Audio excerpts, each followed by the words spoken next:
In this video, I will explain how to use the intersecting chord theorems when we've got two chords intersecting inside the circle.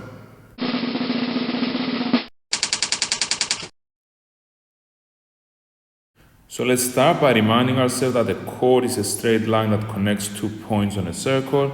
So if we have this situation here, then obviously AC is a chord, BD is another chord, they intersect at point X. So this intersecting chord theorem is simply telling us that if I multiply XA times XC, that will be the same as XB times XD. So the key point to remember here is that we always start from the point of intersection. So let's just look at a quick example. So what we have here is this situation, and we need to find the length marked X. So the point of intersection is over here. Let me mark this here for you. So we have that 3 times 8 is 4 times X, 24 is 4X. So obviously X is 6. In the example on the left, we need to find the value of X. Again, we've got two chords intersecting within the circle.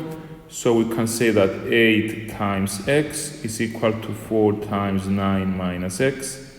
I will expand the right hand side to get 36 minus 4X. So 12X is 36, which means that X is 3. And on the right hand side, we've got AP is X. I will start adding the information here. So AP is X. AB is 16, which means that PB is 16 minus X. And then CP is 7 and DP is 4. So we can say that X times 16 minus X is equal to 4 times 7. So 16x minus x squared is 28. I will collect everything on the right hand side. So 0 is x squared minus 16x plus 28. So 0 is x minus 14, x minus 2. And therefore either x minus 14 is 0, which means that x is 14. Or the other alternative was that x minus 2 is 0, which means that x is 2. Please note that this agrees with the wording of the question, which is talking about possible values of x, so I knew I was expecting more than one value for x.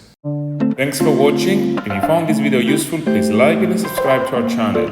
You can also leave a comment below to tell us what you think.